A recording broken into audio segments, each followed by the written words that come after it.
Hello friends, welcome back to this YouTube channel. So far we have seen 60 questions that came in UPSC Assistant Architect exams conducted in 2023. तो अगर आपने वो video नहीं देखे तो you can also watch them. We'll start today with question number 61. So hey guys, my name is Rahul and you're watching Architecture and Planning with Rahul. So let's begin today's first question. Which one of the following is an area of uniform environmental condition providing a living place for a specific assemblage of plant and animals? So the correct answer of this question is option number A, biotope. And biotopes generally provide a very specific living condition for extensive plants and animals. And in most of the cases, a particular type of species are found in that place. Now we will see what are the other options given here. So biodiversity hotspots are region that contains a high level of species. These are endemic species and significant number of endangered species are found in these areas. Patches generally refers to the area of habitat differing from its surrounding. And these are also a distinct area. And ecosensitive areas are areas where ecological balance is prone to be easily disturbed.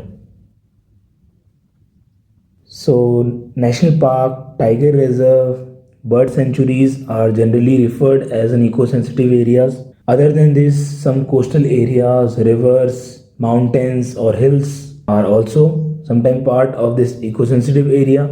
And these ecosensitive areas are generally notified by Ministry of Environment, Forest and Climate Change. Let's move to the next question. Gaia theory stating that the biosphere contributes to the stability of planet's physical processes such as temperature, ocean water salt levels, etc., allowing life to flourish is proposed by. So this theory was proposed by James Lovelock. So the correct answer is option number C. And the first option given is Ian McHugh. So Ian McHugh is famous for environmental movement and he is also known as father of environmental design. One of his famous book was Design with Nature that came in 1969. Let's move to the next question. Phosphate pollution of rivers and lakes cause the algal bloom which reduce dissolved oxygen in water and disrupts the food chain. The process is called, so the degradation and reduction of dissolved oxygen in water due to algae is known as eutrophication and it disrupts the food chain. So this is the image of eutrophication process, and because of this excessive amount of nutrition get dissolved in water,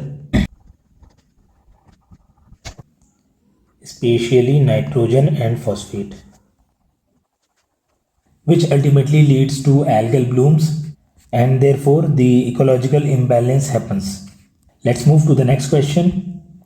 Which one of the following is elevated temperature in urban areas caused by heat fluxes due to the presence of building, roads and so on, and to emission of pollutants? So friends, in real world sometimes we observe that the temperature in urban areas are much higher in comparison to rural areas, and this generally happens because of large concrete footprint like buildings, roads and other man-made structures, and it is known as heat island effect. So the correct answer of this question is option number C, heat island effect. So this is the image showing the phenomena of heat island effect, and this generally happens because in urban areas the buildings are closely packed and due to which the heat get trapped between the buildings and therefore it increases the temperature and makes the city much hotter. Next question is, as per Gadget notification 18 December 2012, which of the following river stretch has been declared as an eco-sensitive zone from ecological and environmental point of view. So as per this gadget notification, Bhagirathi river, which originates from Gomukh to Uttarakashi, was declared as eco-sensitive from the point of view of ecological and environment. Therefore, the correct answer of this question is option number A. Next question is, Ken Ying proposes eco-master planning approach that requires the bio-integration of four coded infrastructural armature. They are red, blue, green and grey. The color grey indicates, so according to the Ken Ying's theory, the grey color indicates the built infrastructure. Therefore, the correct answer is option number D, the human infrastructure such as buildings, spaces and activities. Let's also see what the other color indicates. So red indicates the human, blue is for water and green is for nature. And Ken Ying is an architect who is famous for his green skyscrapers. Question number 67 is, as per Model Building Bylaws 2016, the minimum plot size for low income group housing shall be not less than. So now let's see the Model Building Bylaws 2016. So in Model Building Bylaws 2016, it is given in low income housing. And as per that, the minimum plot size shall not be less than 30 square meter. Therefore, the correct answer is option number B, 30 square meter, as per the Model Building Bylaws 3.4.6. Let's move to the next question. As per Model Building Bylaws 2016, for resettlement and slum in situ upgradation, the net density shall be up to. So again, as per Model Building Bylaws 2016, for resettlement and slum in situ, maximum net density should be 250 tenements per hectare. Therefore, the correct answer is option number C, 250 tenements per hectare, which is given in section 3.4.5. Next is the Ministry of Housing and Urban Poverty Alleviation Guidelines define affordable housing for EWS and LIG categories with dwelling unit size ranging from. So as per this, the range of carpet area of dwelling unit should be between 21 square meter to 60 square meter. Therefore, the correct answer is option number A. Let's see next question. In 2017, Bureau of Energy Efficiency launched a new version of code, Energy Conservation Building Code. One of the major update of the code is inclusion of incremental voluntary energy performance levels. And as per this, ECBC plus compliant building has approximately. So let's see this new version of Energy Conservation Building Code, which was launched in 2017. And its revision note section, you can see that ECBC plus building should demonstrate 35% savings as compared to the conventional buildings. Therefore, the correct answer of this question is option number C, 35% more savings as compared to conventional building. Apart from this, there are two more things given, and as per that, ECBC compliant building shall demonstrate 25% more savings, and super ECBC should demonstrate 50% savings compared to the conventional buildings.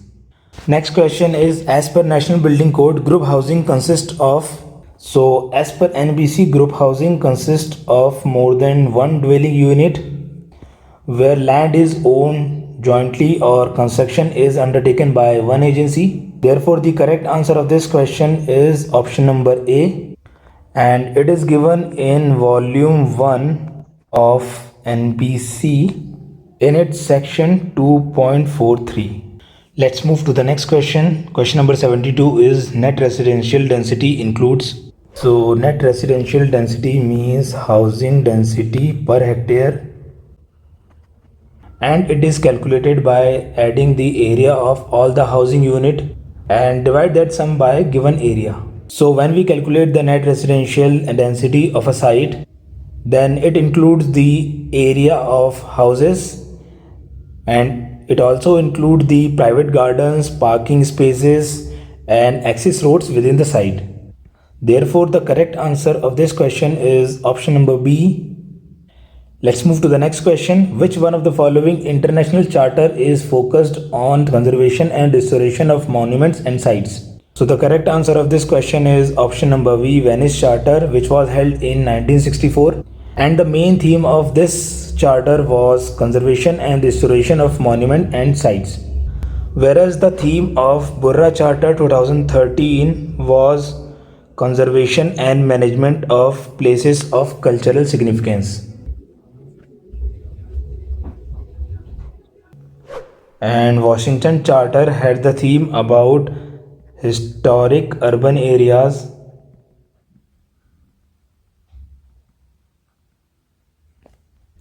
of large, small or medium cities and clubbing those historic center with natural and man-made environment. Let's see next question. Which one of the following act is to provide for the preservation of ancient and historical monuments and archaeological sites and remains of national importance, for the regulation of archaeological excavation and for the protection of sculptures, carving and other like objects? So that act is AMASR Act 1958 and its full form is Ancient Monuments and Archaeological Site and Remain Acts 1958.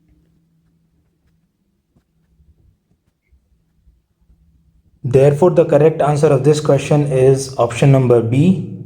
Let's move to the next question. Action taken to modify the existing material structure of a cultural property to and represent a known earlier state is called. So this action is known as restoration, in which the modification of the ruin site is based on how it was previously built, and its main purpose is to retain its old value, whereas preservation means conservation without any change. Renovation means modification with new concept, and reconstruction means the rebuilt after demolishing. So friends, that's all in this video. In next we will see some other questions related to upcoming exams like Haryana PSC, UPSC, Uttar Pradesh PSC and Uttarakhand PSC. If the video was helpful, please do like and also subscribe the channel. And if you want me to discuss any specific topic, please do write in comment box. मिलेंगे आपसे अगले video में. Until then, goodbye.